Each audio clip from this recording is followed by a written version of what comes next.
আপনি দেখছেন পদানিউজ24.com এর রাত 10:30টার বিশেষ বুলেটিন ফ্ল্যাশ নিউজ। সাথে আছি আমি সোনাইনা নিঝুম। facebook.com/পদানিউজ24 পেজ ফলো করে আমাদের সাথেই থাকুন। প্রথম ও দ্বিতীয় শ্রেণীর সরকারি চাকরিতে মুক্তিযোদ্ধা সহ কোটা পদ্ধতি বাতিলের পরিপত্র অবৈধ ঘোষণা করে পূর্ণাঙ্গ রায় প্রকাশ করেছেন হাইকোর্ট। রোববার বিচারপতি AKM কামরুল কাদির ও বিচারপতি খিজির হায়াতের হাইকোর্ট বেঞ্চ 27 পৃষ্ঠার পূর্ণাঙ্গ রায় প্রকাশ করেন।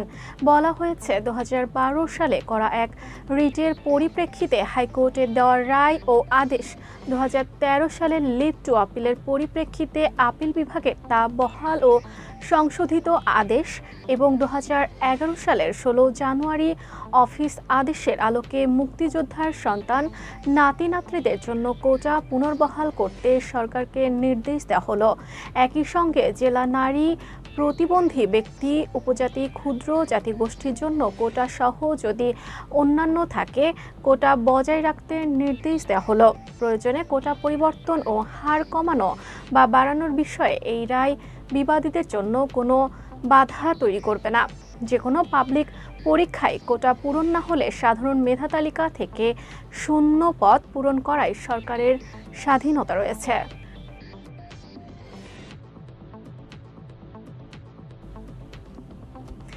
ময়মনসিংহের ঈশ্বরগঞ্জ উপজেলার অদ্ভুত এবং ব্যতিক্রমী গ্রাম উমান্থাপুর। সেখানে নেই কোনো রাস্তা, স্কুল বা কোনো ধর্মীয় প্রতিষ্ঠান। সেখানে আছে কেবল একটি বাড়ি। সেই বাড়ি নিয়ে গড়ে উঠেছে আস্ত একটি গ্রাম। বিস্তারিত ডেস্ক রিপোর্টে।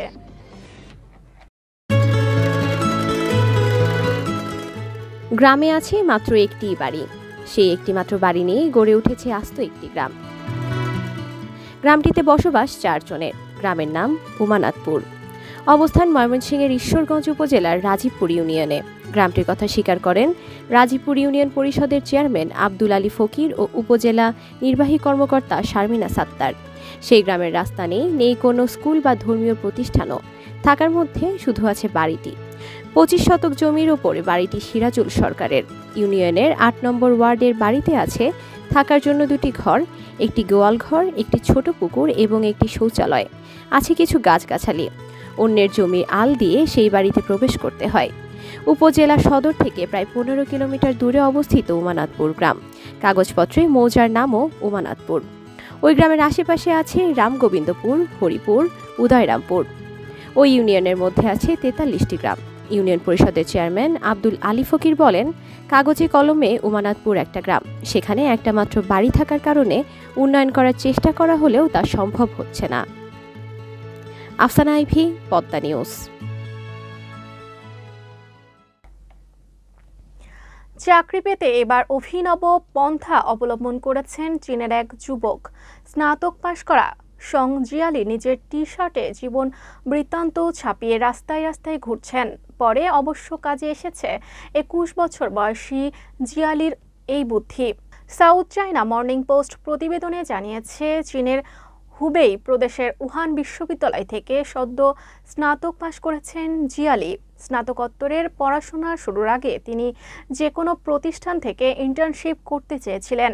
এজন্য বিভিন্ন প্রতিষ্ঠানে আবেদন করেও সাড়া না পেয়ে এরকম হতাশ হয়ে পড়েন যুবকটি। এই পরিস্থিতিতে তার মাথায় নতুন এক বুদ্ধি আসে।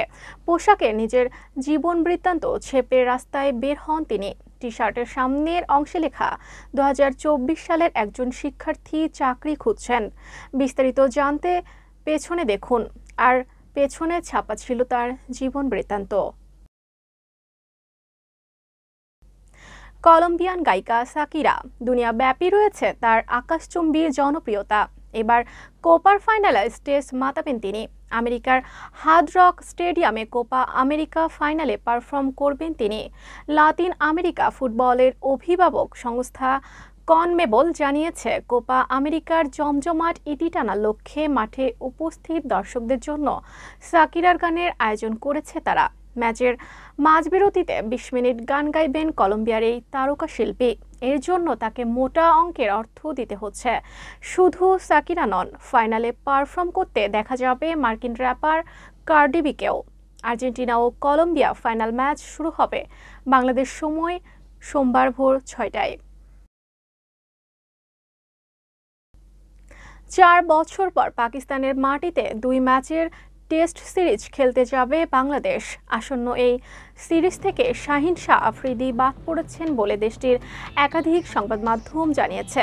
কারণ হিসেবে জানা হয়, কোচের সঙ্গে দুর্ব্যবহারের শাস্তি হিসেবে এমন সিদ্ধান্ত নিতে যাচ্ছে পাকিস্তান ক্রিকেট বোর্ড। তবে কিছু কিছু সংবাদ মাধ্যম বলছে ভিন্ন কথা। অন্য কারণে আসন্ন সিরিজে থাকছেন না আফ্রিদি, কারণ ওই সময় তিনি প্রথম সন্তানের বাবা হতে চলেছেন। তবে নতুন খবর, বাংলাদেশ সিরিজে খেলতে চেয়েছেন আফ্রিদি। জিও নিউজের এক প্রতিবেদনে এমনটাই জানানো হয়েছে। 6 আগস্ট বাংলাদেশ সিরিজের অন্য পাকিস্তানের প্রস্তুতি ক্যাম্প শুরু হতে যাচ্ছে। সেই ক্যাম্পেও নাকি থাকছেন আফ্রিদি। গুরুত্বপূর্ণ সব সংবাদ জানতে pdnews24.com এর বিশেষ বুলেটিন ফ্ল্যাশ নিউজ দেখবেন প্রতিদিন সন্ধ্যা 6:30, রাত 8:30 ও রাত 10:30টায়। ফ্ল্যাশ নিউজ দেখতে ফেসবুকে আমাদের ফলো করুন facebook.com/pdnews24 আর ইউটিউবে সাবস্ক্রাইব করুন youtube.com/pdnews24 চ্যানেলটি। নিয়মিত দেশ বিদেশের আপডেট সব সংবাদ জানতে ভিজিট করুন মাল্টিমিডিয়া নিউজ পোর্টাল pdnews24.com। পরবর্তী ফ্ল্যাশ নিউজ দেখার আমন্ত্রণ জানিয়ে বিদায় নিচ্ছি আমি সুনাইনা নিঝুম। ভালো থাকুন, সুস্থ থাকুন।